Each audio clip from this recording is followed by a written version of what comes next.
flower of your youth need never fade,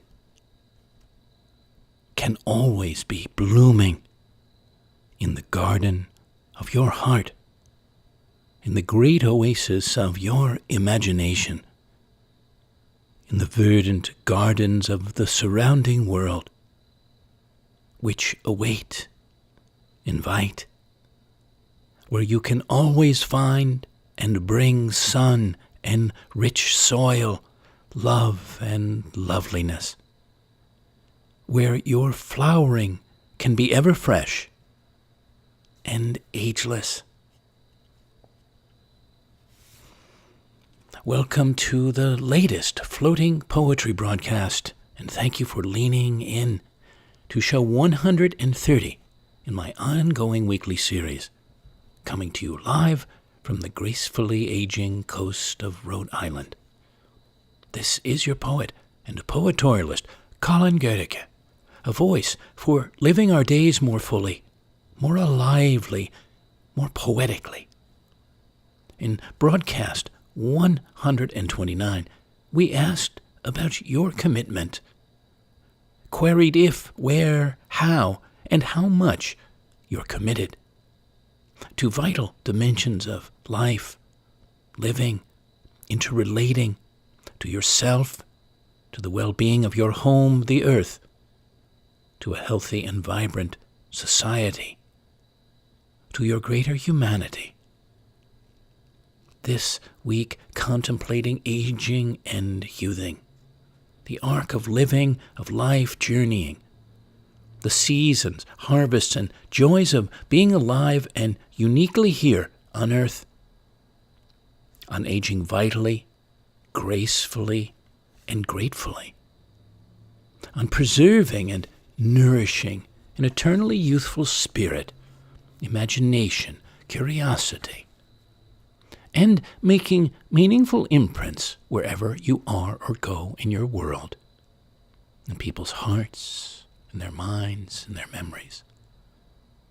Well, I've laid out a field of cultural commentary, poetry, inquiry, and discovery for you, for us, to cross together. One I hope gives rise to some welcome thoughts and feelings, questions to self, fresh inspirations, and possibly some rich conversations with others. Well, perhaps we begin here with a poem by Mary Oliver, The Fourth Sign of the Zodiac, Part 3. I know you never intended to be in this world, but you're in it all the same. So why not get started immediately? I mean, belonging to it. There is so much to admire, to weep over, and to write music or poems about. Bless the feet that take you to and fro. Bless the eyes and the listening ears. Bless the tongue, the marvel of taste. Bless touching. You could live 100 years, it's happened, or not. I am speaking from the fortunate platform of many years, none of which I think I ever wasted. Do you need a prod? Do you need a little darkness to get you going? Let me be as urgent as a knife, then, and remind you of Keats, so single of purpose and thinking for a while, he had a lifetime. Thank you, Mary Oliver. The Fourth Sign of the Zodiac, Part 3. The poet Mark Doty, D-O-T-Y, on the body as an instrument of temporality and cherishment through which the song of life sings itself and binds us to the chorus of all other bodies. He said, begin with the body, water, vapor, air. You're the shore on which an ocean of air is constantly breaking in waves of breath, quote, inside and quote, outside of lungs, permeable boundary of skin, eyes, ears, nose, holes in the body for substance passing in and out. No stable and fixed entity that is you, but a moving set of points through which pass water, air, light, food, parts of the bodies of others, their breath, tongues, genitals, hands. The world enters us and departs, just as language and image and idea are imprinted upon our consciousness, considered, forgotten, passed on, released.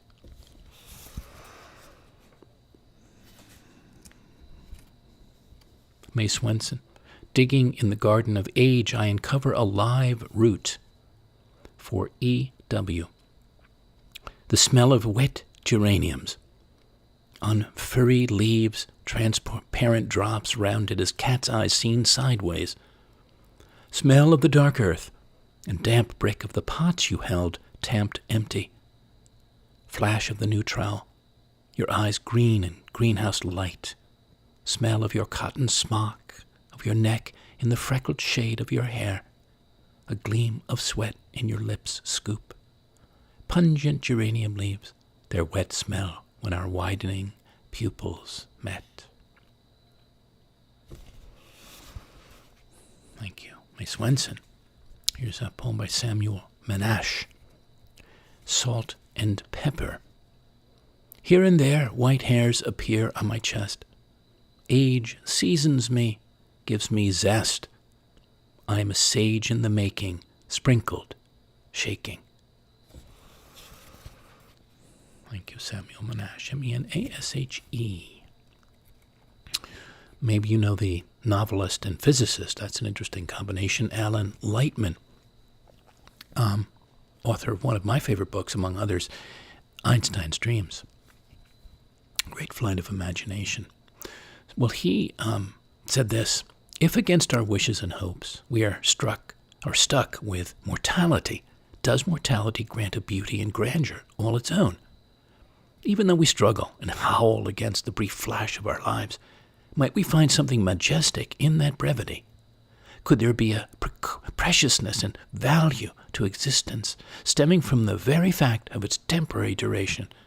And I think of the night blooming cereus, a plant that looks like a leathery weed most of the year, but for one night each summer its flower opens to reveal silky white petals which encircle yellow laced like threads, and another whole flower like a tiny sea anemone within the outer flower.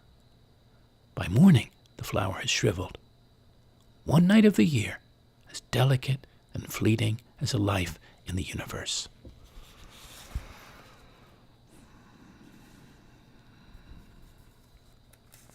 What of nature, my friends? The immense age of the earth, the great age of different and enduring species of animals and others, and the intelligences they possess, different than ours, but nevertheless intelligences, to be appreciated, however mysterious to us, maybe even revered, and for their age-old beauty and natural wisdom, like the whales.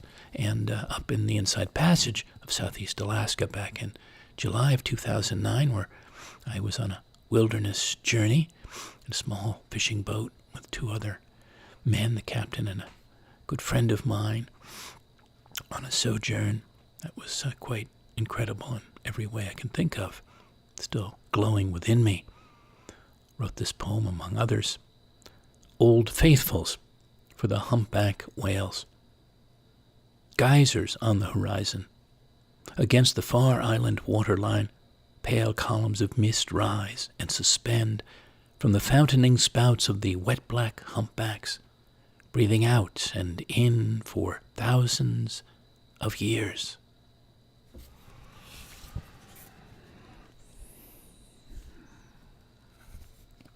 And here's something that arose as I sourced material for us for this program was, how would we say our given country, whatever that country is, has aged, has gained wisdom, and how it once was versus how it is now or could be. In this case, America. This poem by Alison Adele Hedge Koch. America, I sing you back.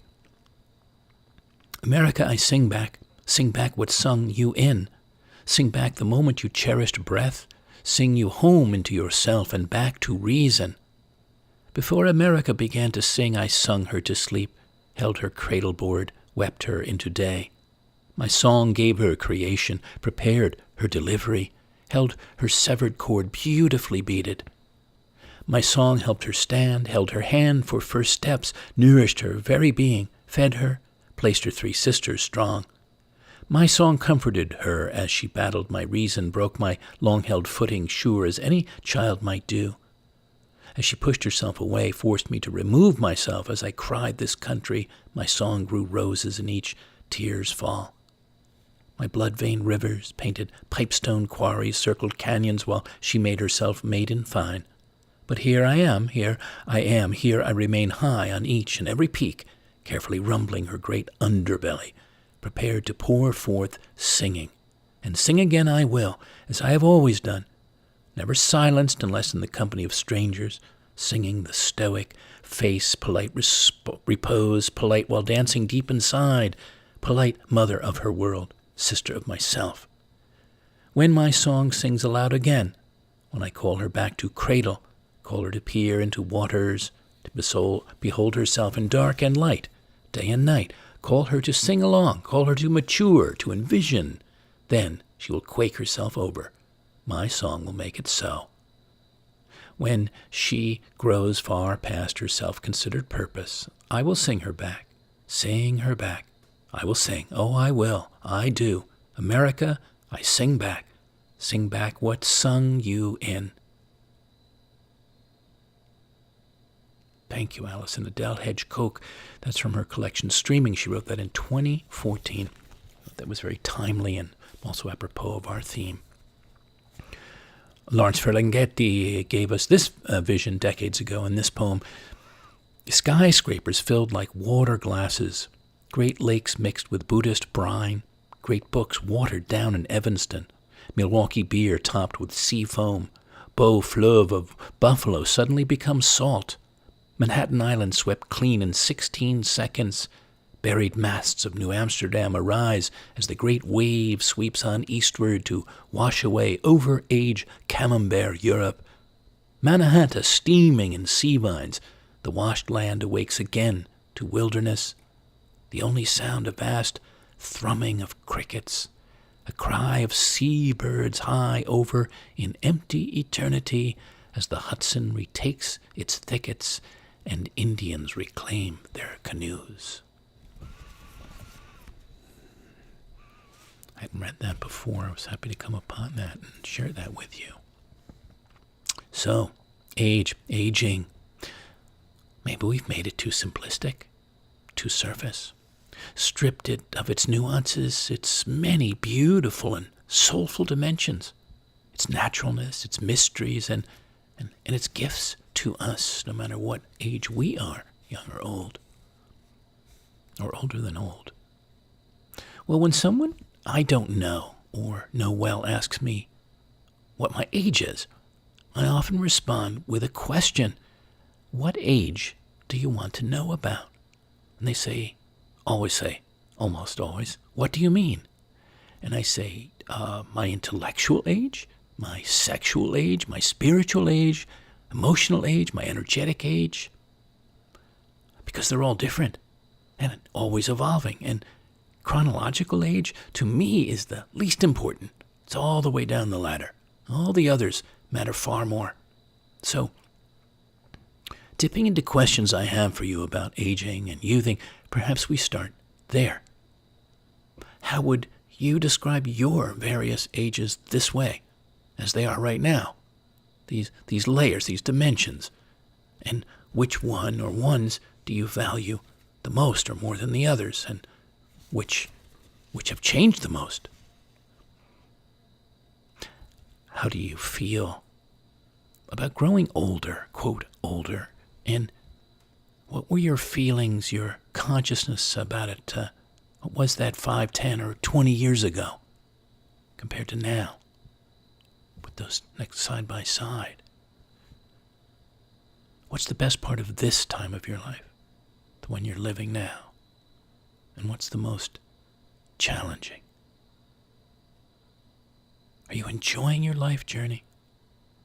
If not, what are you doing to reimagine it, to change direction? If you are, keep enjoying. Go where the joy is and go there often. Could you tell yourself better stories about your own passage through time instead of the ones culture, especially Western culture, tells you to have, to accept, to believe? What if those long received and often unquestioned ones aren't true?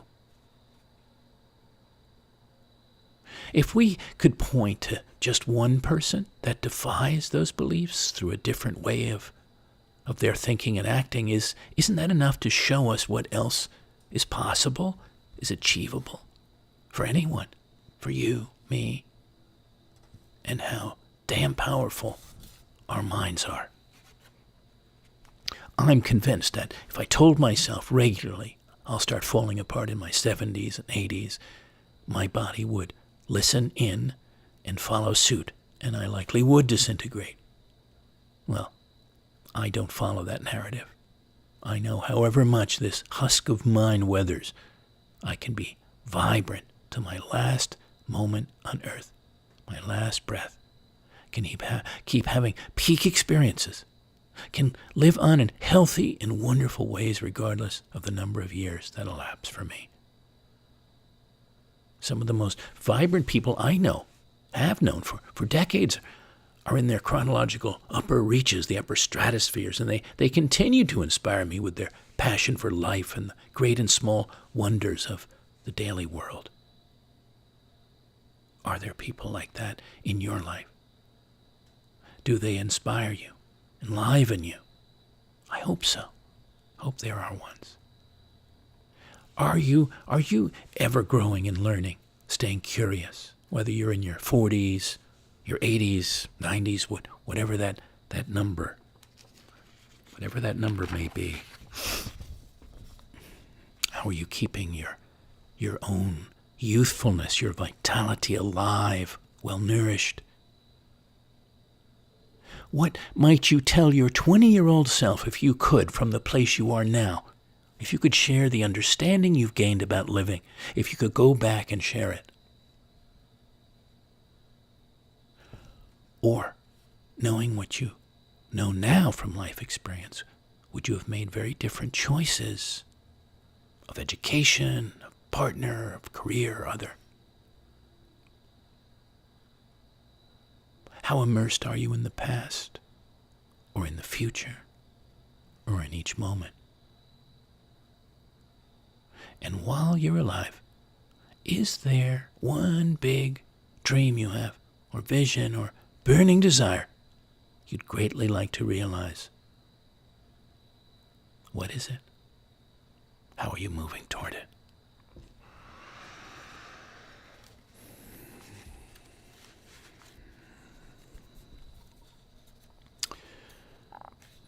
The history of the world. This is an honoring of another extraordinary man, a mentor of mine. Now, today, 91, this very day. This was composed on his 88th year, David Melnick. So I'd like to raise this poem as a toast to him on this birthday. The history of the world would not be complete, at least the last 88 years of it, without mention of Melnick, as in David, and no mere footnote, but high notes, key notes, most of all, heart notes. For beyond a rare mind, a head and eloquent tongue, for business, politics, lawyering, and yes, Yiddish speaking, he has brought, is still bringing, the rarest of hearts to the world's table, to the lives of his loves, his life partners, family, friends not least. Heart that has shined clearly and dearly through all the times of war and peace, fashions and traditions, literature, culture, and the wilds and wonders of human nature, shines now as we speak through his unaging blue eyes. Happy birthday, David Melnick, and may he have many more years in the world. This was a poem on this next for a dear friend and another mentor, 40 years, Michael Bernstein, on his 83rd birthday last March. This is called a Bernsteinway. They don't make them like they used to, but in 1938 they did. One grand instrument of living strings, keys and chords, power and tone, who's been creating memorable harmonic effects, making beautiful music of all kinds, mindful to heartful to artful, for 83 years straight with nary or barely an off note, showing us how well a man can hold his own across time, can age and resound gracefully in the eyes and ears of the world's true appreciators.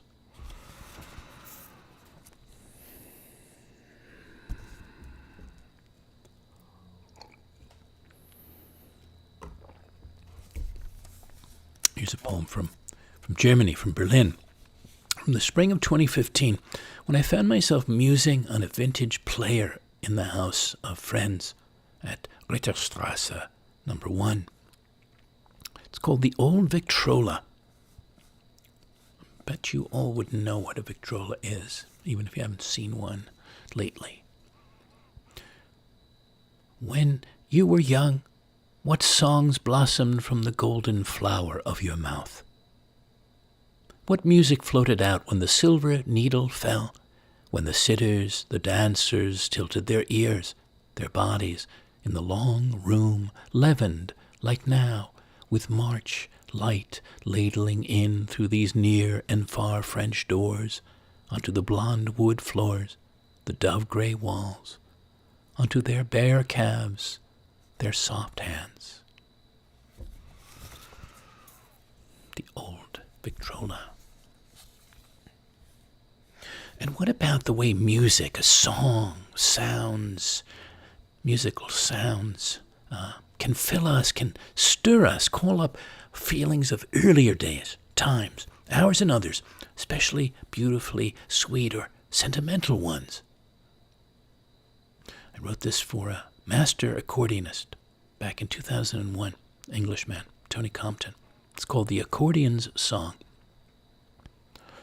The accordion, the bellows of jaunty old French and Italian fellows, conjuring up left-bank cafes, smiling with lovers and handsome roués, breezy nights under striped awnings, soft candle lights, old-world days we imagine living in, drinking in, days of berets and gay Parisians, of Fellini-filmed Romans and sun-skinned Sicilians, dancing days long gone, but suddenly recalled by the sweet and carefree breathing of an old accordion song.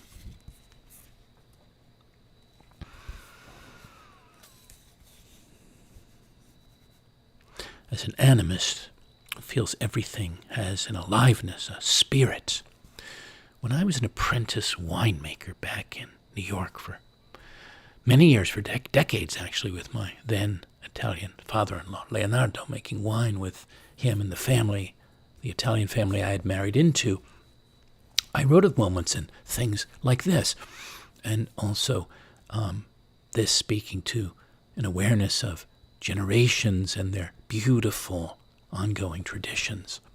This is Song of the Old Crusher. The wheel handle of the still sturdy iron and wood crusher, handed down from old world to new, old man to eager, turns and, like a hurdy-gurdy, sings sweetly with its ripe mouthfuls of merlot and grenache and other grapes, squeezing the joy from the falling fruit that will soon ferment and season with age into stronger and deeper melodies to fill and fancy other outstretched mouths. We're going to talk about maturity later, but talk about, the grapes maturing for the moment. Well, we do have the increasing resonance of memory, don't we, as we progress. This is Philip Booth's poem, Ages. God damn it, shut the moon off. I've had it with moonlight. Here I lie, over 800 full moons old, my gut tight with its emptiness, filled with immeasurable gravity of it. I'm doomed by what looms in the bedroom skylight, overcome by a brightness that wakes me like loon calls on a dark lake. Never mind moonshots or moonwalks up there, nor the cow that jumped over, or Marilyn's face, which I never could see. What comes back to me hard is being 15 under a risen full moon, 3 sets of toes dangling off the lake end of a Northwoods pier. Me and Frank Dodger, the summer before Pearl Harbor, taking quick turns at smoking Lucky Strikes and kissing a willowy Jane a half-year more savvy than both of us put together. A night wind never so warm, the dark hills floating the loon's wild laughter back to our fooling around, back before the days turned and the fall fell to war. Saw Frank in a Portland bar last March, remembering that whole summer. Told me, as if I didn't know, she married a pilot who got shot down over Utah Beach. Said it wasn't Lucky's we smoked, but Old Gold's. Told over closing time how he slept better, beers or no, after he got his prostate fixed. Kept telling and telling 4 ways at once how it all was that moony July, that full moonlit night. It's never been so full since, he said. Not ever and never will be. Not for bejesusly ever. Thank you, Philip Booth, for that. It was a new one for me, too. Middle age brings up all kinds of feelings for men and women alike. Would you agree? If you're in that middle place, literally or emotionally or spiritually or in some way, what has it brought up for you or someone close to you? This is Jason Schinder's poem, Middle Age. Many of my friends are alone and know too much to be happy, though they still want to dive to the bottom of the green ocean and bring back a gold coin in their hand. A woman I know wakes in the late evening and talks to her late husband, the windows blank photographs. On the porch, my brother, hands in pocket, stares at the flowing stream. What's wrong? Nothing. The cows stand in their own slow afternoons. The horses gather wild rose hips in the sun the way I longed for someone long ago. What was it like? The door opening to no one on either side. Thank you, Jason Schinder.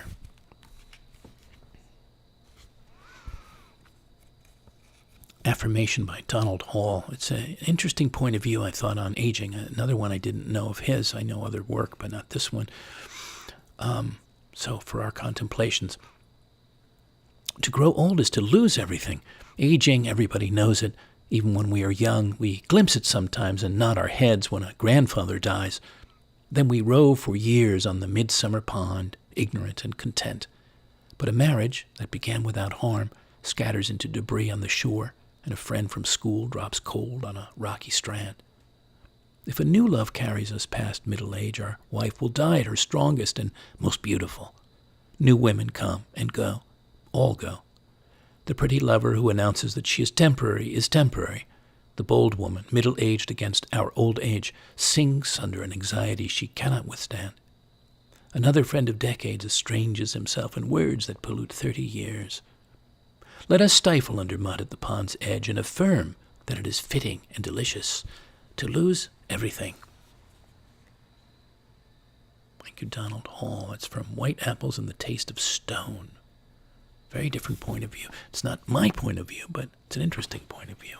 So I wanted to be diverse with everything I choose now in this program and other programs.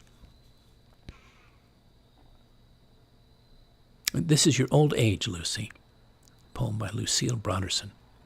When the sky is too blue, when robins come in flocks and fight in the bird bath, when chrysanthemums freeze in the sun and the geese are fat and float on the lake, when the children jump from the bus and run to someone else's door, when your teeth find white bread tough and apples cut into your gums, when your face puckers and is small in the mirror and you can smile at the nose you are finally willing to own, when the man in your life fondles your breast, whispers, lovely, lovely, and you are off high in the bleachers observing. Time when, quote, it's time, and you hear the train whistle and wonder where it's been all these years, when, after 40 winters, you visit your mother's grave and think of her there, boxed in the ground beneath you, her pink hand still folded over the crepe de chine dress, And you don't have to pack your suitcase, check airline times and tickets. Now it's just the crow's call, the far-off rumble of a plane, its tiny crystals rubbing, silk strings touching. Thank you, Lucille Broderson. I have so many wonderful things to share with you. I know we're not going to get to them all, even though I've narrowed things down, but we'll get to a goodly other number of them. Especially this one, Joseph Stroud's poem. I've reread this often for some reason. It's called Grandfather. Now I see you in a small California town, asleep under fig trees, the black fruit swollen and ripe. Your shadow seems to deepen on the morning grass as pepper trees scatter their leaves like rain or seeds. I remember a summer morning we sat on your porch, the warped boards pocked with holes and nails, the fields freshly cut, the pond rimmed with willows. You tried to tell me why my brown bitch had eaten her young. It was a morning of bees. I saw the lights sing on their wings, a mellow gold quaking into music. You must have heard, too, for when I turned you had fallen into a dream, your throat humming with veins. Then I heard that other music, the cicadas, the green frogs. My bones drained like the sap of trees as I dreamed myself into the heart of the pond. I forgot everything I ever learned, except your voice, down there, singing of home, death, a blossoming tree. Grandfather.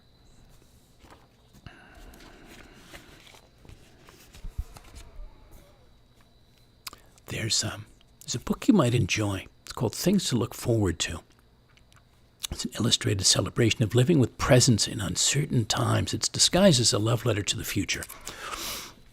And it's by Sophie Blackall, Blackall. I just have one slice of it I wanted to share here.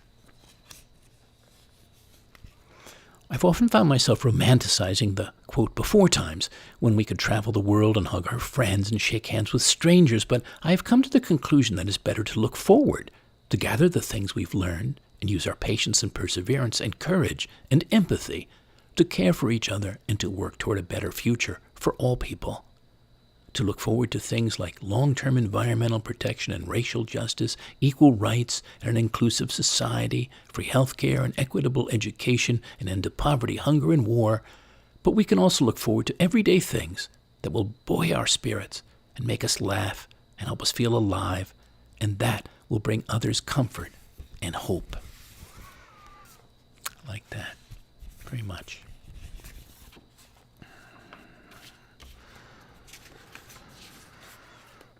It's a poem I was going to read, but I'm going to share it for another time. It's Sharon Olds, if you want to look it up. It's called My Father's Diary. Lovely poem. Billy Collins, Cheerios. One bright morning in a restaurant in Chicago, as I waited for my eggs and toast, I opened the Tribune only to discover that I was the same age as Cheerios. Indeed, I was a few months older than Cheerios, for today, the newspaper announced, was the 70th birthday of Cheerios, whereas mine had occurred earlier in the year. Already I could hear them whispering behind my stooped and threadbare back, "Why, that dude's older than Cheerios," the way they used to say. "Why, that's as old as the hills." Only the hills are much older than Cheerios, or any American breakfast cereal, and more noble and enduring are the hills, I surmised as a bar of sunlight illuminated my orange juice. Thank you, Billy Collins. And how about Ogden Nash? No doctors today, thank you. They tell me that euphoria is the feeling of feeling wonderful. Well, today I feel euphorian. Today I have the agility of a Greek god and the appetite of a Victorian. Yes, today I may even go forth without my galoshes. Today I'm a swashbuckler. Would anyone like me to buckle any swashes? This is my euphorian day. I will ring welkins, and before anybody answers, I will run away. I will tame me a caribou and bedeck it with marabou. I will pen me my memoirs. Ah, youth, youth, what euphorian days them was. I wasn't much of a hand for the boudoirs. I was generally to be found where the food was. Does anybody want any flotsam? I've got some. Does anybody want any jetsam? I can get some. I can play chopsticks on the Wurlitzer. I can speak Portuguese like a Berlitzer. I can don or doff my shoes without tying or untying the laces because I am wearing moccasins. And I practically know the difference between serums and antitoxins. Kind people, don't think me purse-proud, don't set me down as vainglorious. I'm just a little euphorious. He's something else back in time. No doctors today, thank you. Ogden Nash. Phoebe Eng said, the day comes when remaining the same becomes more painful than the risk to grow. And when that happens, there are many goodbyes. We leave old patterns, old friends, old lovers, old ideas, and some cherished beliefs. Loss and growth are so often one and the same.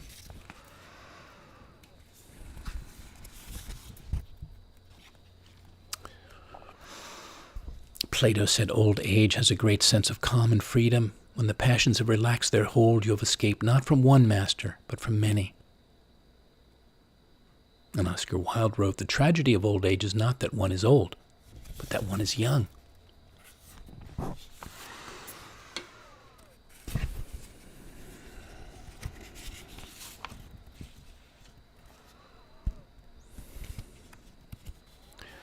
Simone de Beauvoir said, there is only one solution if old age is not to be an absurd parody of our former life, and that is to go on pursuing ends that give our existence a meaning.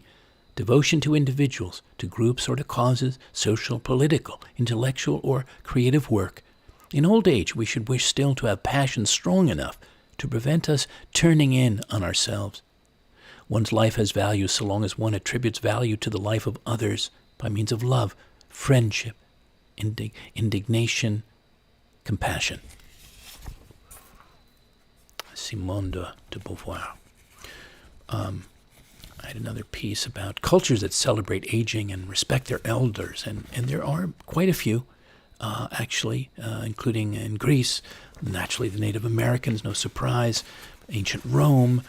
A lot of examples of great respect and value for the older individuals and not least the true elders. That wouldn't surprise you, but you might want to read more about that some places.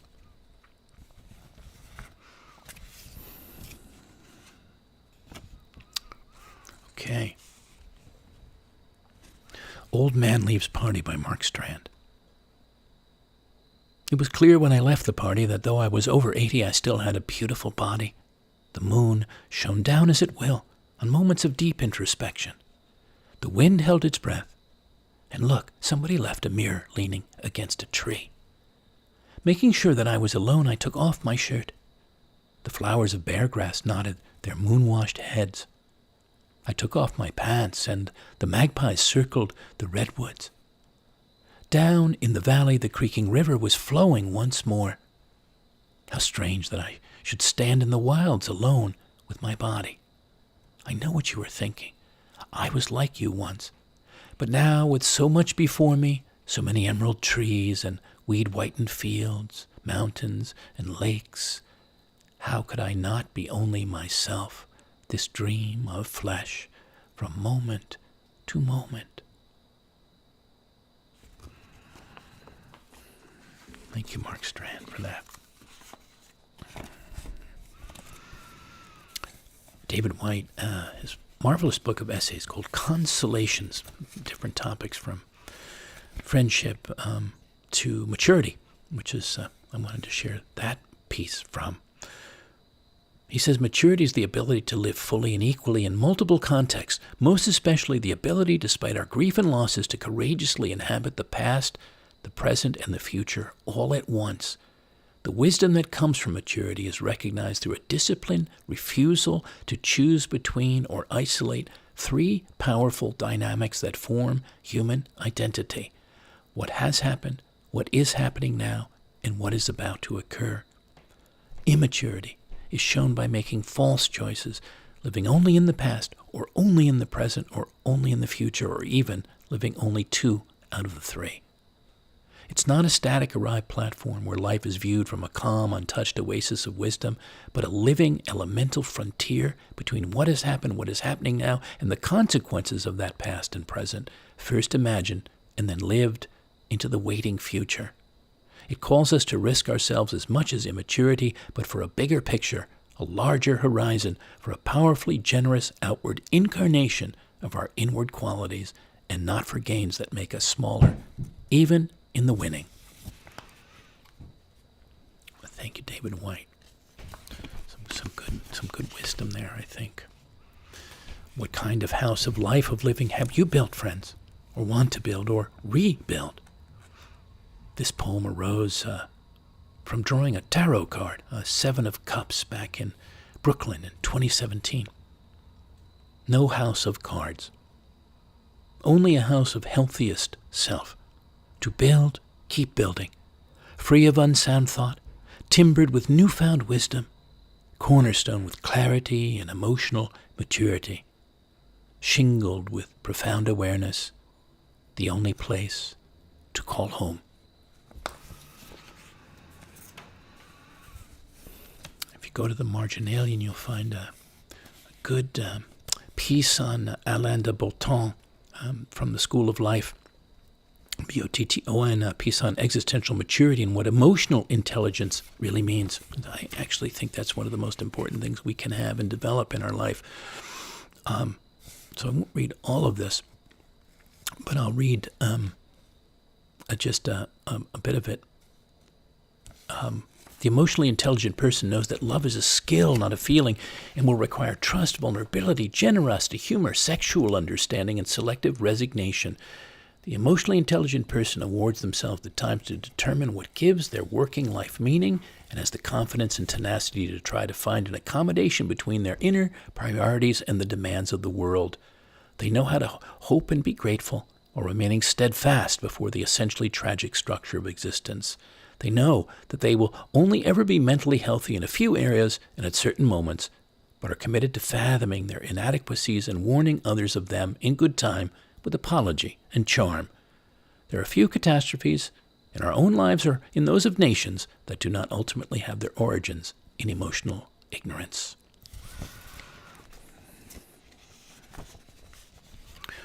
I also want to point you to Stephen Jenkinson, Canadian writer and wise man, deeply thoughtful book, Come of Age, The Case for Elderhood in a Time of Trouble. You might also, I think he also has a talk or two on YouTube, Jenkinson.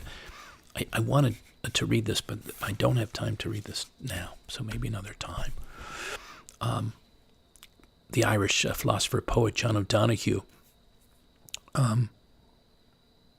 One of the most beautiful gifts in the world is the gift of encouragement. When someone encourages you, that person helps you over a threshold you might otherwise never have crossed on your own.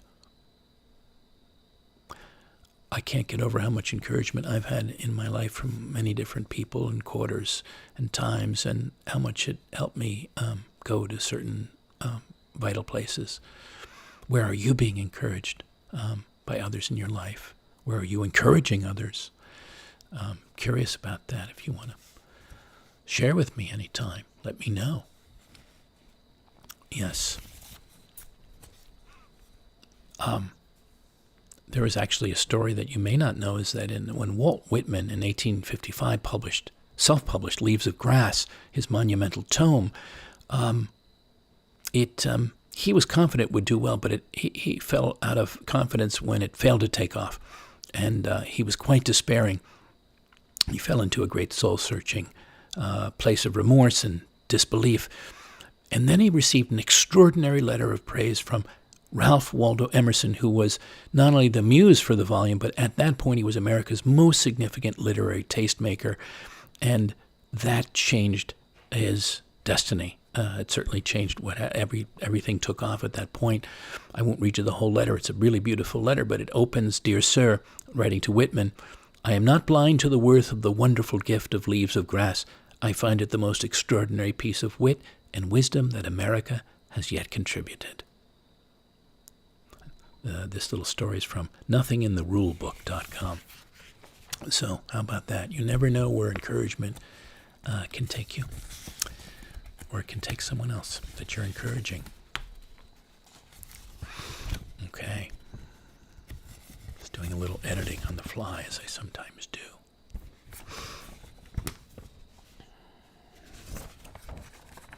I thought Megan Daum, D-A-U-M, essayist, she's an essayist, and this is from her book, Unspeakable, on how we become who we are, on nostalgia, aging, and why we romanticize our imperfect younger selves. And hold on there. I'm getting a little froggy.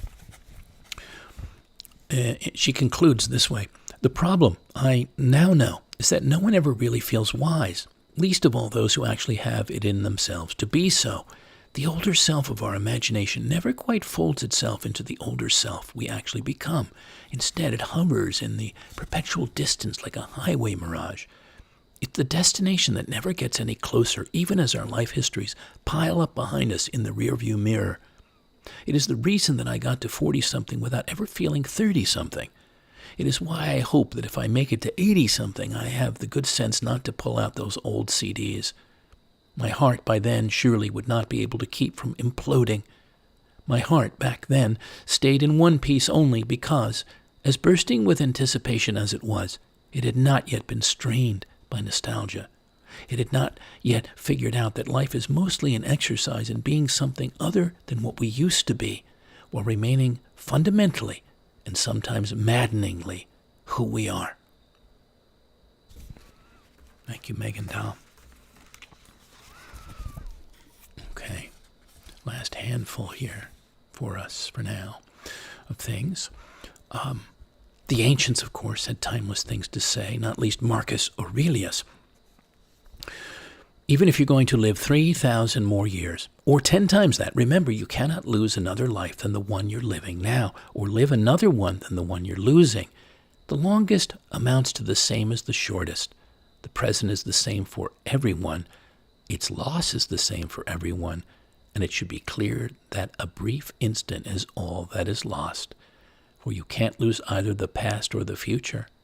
How could you lose what you don't have?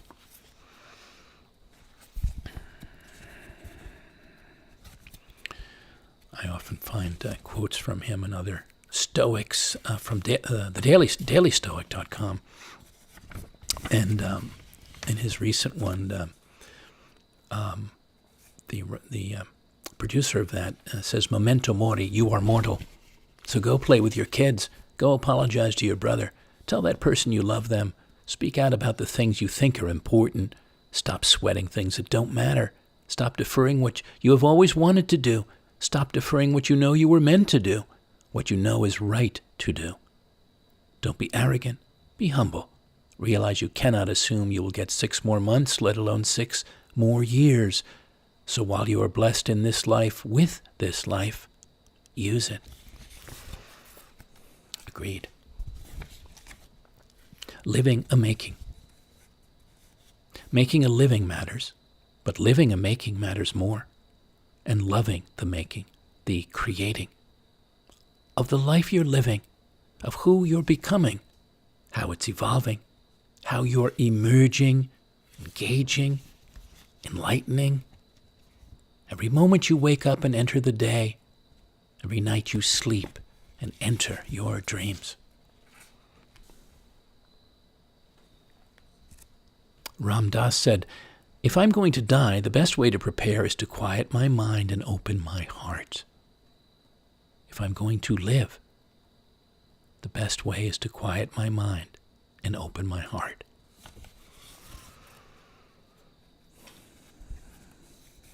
Edward Hirsch, "I was never able to pray. Wheel me down to the shore where the lighthouse was abandoned and the moon tolls in the rafters.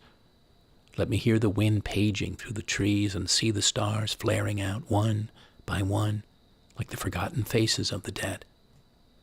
I was never able to pray, but let me inscribe my name in the book of waves and then stare into the dome of a sky that never ends and see my voice sail into the night." Thank you, Edward Hirsch.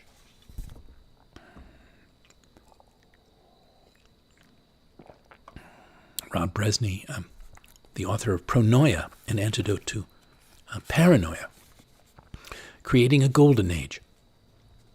I suspect that none of us has the capacity to foretell the future of the human race. No one, not psychics, not doomsayers, not intelligent optimists, indigenous shamans, no one.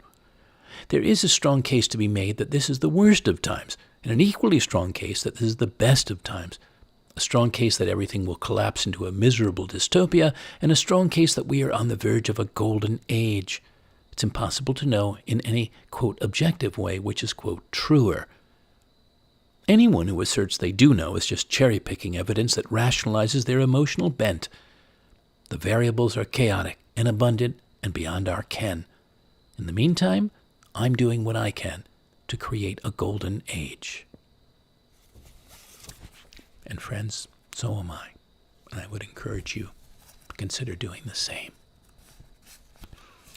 Teddy Macker's poem, This World Too, as in the World War II, but this world number 2. You can never have enough of this world. Its peaches, their taste so sudden, a sitting man stands, the kind hands of dusk, the boulders along the highway, great blooms of time. You can never have enough of wakening in a bed beside a woman you love, her body fragrant with itself, and the nasturtium out the window holding the dew, the sweet water of dawn, in their frail green bowls. You can never have enough of the poet in the prison infirmary looking out every window just to find one single tree, nor enough of the night fisherman's net dragging in stars, the dark veils of tadpoles swimming in the ditch, the dog sleeping in the shade of the mule sleeping as the afternoon cools, the boy kissing the girl's breasts behind the water tank.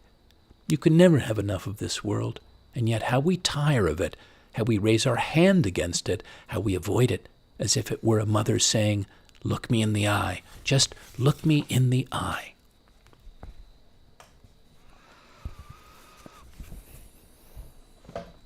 Thank you, Teddy Macker, for that piece.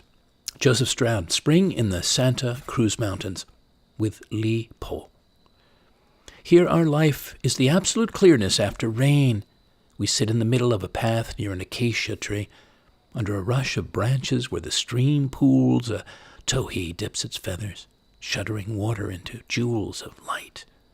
A squirrel shrills in the scrub oak, furious we have come near her throne of leaves. We hear the long drone of a wasp far off near the sun. Bees brush the yellow powder of acacia blossoms. Lee Po says, "Imagine the taste of that sweet honey wine." This place is so many-tongued. Blackberry vines wander through sage. A strand of web spins sunlight into silk. It's no use to think here. We are not important. An ant tugs at my sandal. The wind rises, and we must go. It's all beginning, Lipo. Dusk mountains, the drifting clouds. Once we part from here, who knows where the river of years will take us? Thank you, Joseph Stroud. Beautiful. And last for now, because the spirit never ages. The joys of life are edgeless, ageless, out of every boundedness. They flow with ease, with light and sound, color and consciousness. When you can awake each day with spirit, bring to your day a lively eye, a lively heart, a lively mind. Engage and behold the wonders, great and small, old and new. The everywhere beauty, innocence, serendipity. From the wild green majesty of a forest to the wild blue bounty of an ocean, to the wild white poetry and purity of snow-capped mountains. When you can rise and breathe in the fresh air of possibility, for deep feeling, holy, loving, inner peace and outer harmony, whoever and wherever you are, however long you've lived or may be living in the world, because the spirit never grows old, despite the body's waxing and waning, never fades or slows, only shines, sings forth readily, only flows timelessly, freely, and ever joyfully upon your inviting, upon your allowing.